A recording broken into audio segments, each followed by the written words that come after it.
Hey, this is Colt again, video number 4. All right, we're gonna do a little steaming, and as you can see, I've been tearing this apart. Now, it's called channeling. When you have that channeling, don't use a steamer on an old piece, because it won't come off as easy as it is when you just kind of use your thumb and forefinger and just gently pull it apart. Okay, and if you got a few little boogers, it doesn't matter. We're gonna use the iron, steam that out, and get the edges as flat as we can. All you got to do is break that seam, okay, on the end, and then that bottom hook and loop. See that? Pulls right off. Pulls right off. All right, it's not as hard as you think. And then you slowly start to get that foam off. You see how that's coming off like that? Just go easy, go real slow. And like I said, if you get a couple hangers, that's fine. But if you use the steamer, it'll activate that glue again. It'll be hard. It ain't gonna come off like this. And it doesn't have to be perfect. You're after a pattern, okay? You're after a pattern. Okay, see that, how that's coming off? It'll break here and there. And you see my markers? So as I come, okay, as I come and I get that up, I'll replace that mark again. So you know where you're at. Remember? See how that came up? I put another one down, another little green one down. So yeah, get as much as you can. The main thing is the perimeter. If you get most of it all off around the perimeter, the middle part ain't it's not as important. But if you can get the foam off and you've got the time, it just makes for a smoother job. You can really, like I said, you just reach in there and you pinch it and you twist it and you pull it. But as long as you get that perimeter out there real good, that's a pattern. That's a pattern. So this is the gray that we're going to reuse because it's still in good shape. So you don't gotta do that. It's a quick together. There's our welt cord. But you're after a pattern, okay? That's your main goal, is a pattern. And then we'll steam. We got us a little jiffy too. And as you watch, now you watch that wake up. Look how that wakes up. See how that steam brings that right back to life?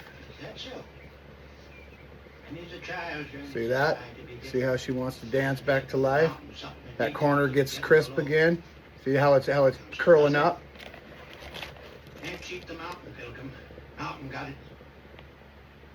You can see it rising? Oh yeah. Every piece that you take off, you have to steam. And if it has any mildew damage or it's dusty, you got to replace it. But most always you can just steam it, and then I have a light water and bleach solution that I spray on everything because it's a boat, you know what I mean? And you have enzymes and all them different kinds of bacterium that are in the lakes. So just give it a light dusting, a light spritz, and it just eliminates any chance. Because foam is expensive. That's the only thing nobody gets a deal on is foam. Foam is expensive. It really is. So if you can save it, save it. But don't use it if it's all moldy and it flakes off and like dusty, like I said. Yeah, you just, you gotta replace that. And you gotta tell your customers, that you're gonna run across things. It looks good on the outside. It might be, you're gonna run across stuff always with a boat, no matter what. Boats are expensive, but so yeah, and then you go through, like I said, the seat itself, and you see how that's swelling up. You see that swelling up? Look at that. That's what you have to have going on. Go around the perimeter and you see it swell. You can see that expanding. This foam's still real good. This is a good boat. But you can see the difference. You see how high it is right here and how low it is right here? That's just steam bringing it back to life. See it coming? Boom, look at that. That corner's brand new. Yeah. And then we'll put a topper. When we go to put the hide back on it, we'll put a brand new piece of 1/2 inch scrimp. And this thing will be noticeably different. But so we're going to go all the way around and steam. Jeremiah. So you do the perimeters first, okay? To get your see how crisp that is? See how flat that is right there?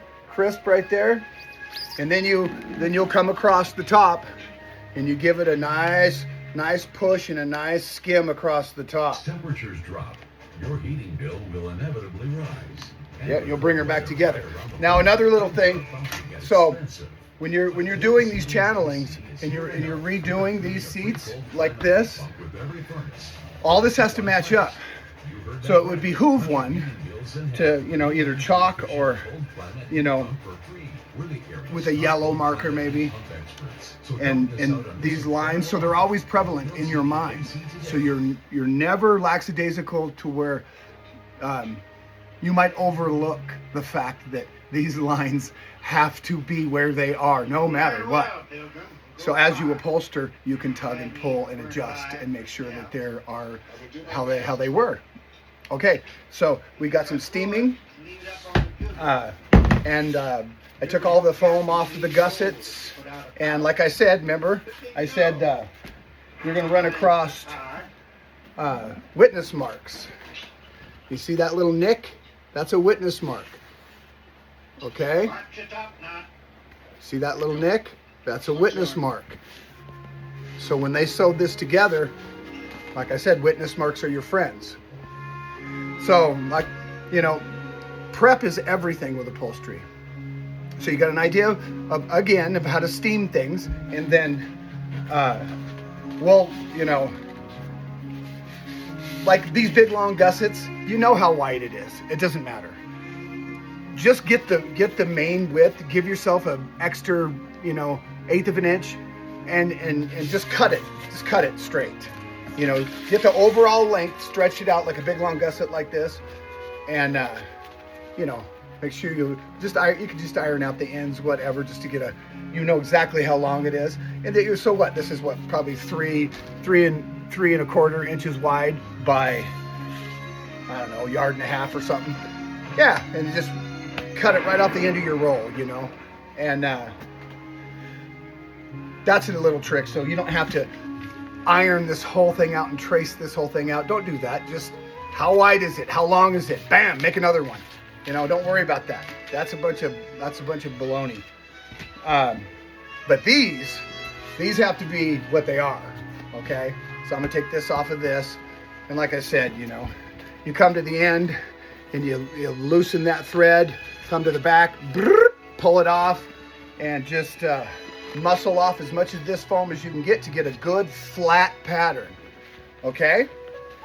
So these are steps that apply to everything, whether it's automotive, marine, whatever it is. A pattern's a pattern. You want it as flat as you can get it. Okay? But that's it. You steam out your whole seat and take your time and do it right. This is actually a really, really good foam. They have a porous. This is a really good layering technique, which I don't see that often. So this seat's actually very well made, and the foam's just good. Just needed to be woken back up. Like I said, I'll spritzer it with a little bit of bleach water, and it'll be bone dry when I go to do my thing. But we'll put the plastic down, and once the hide's done.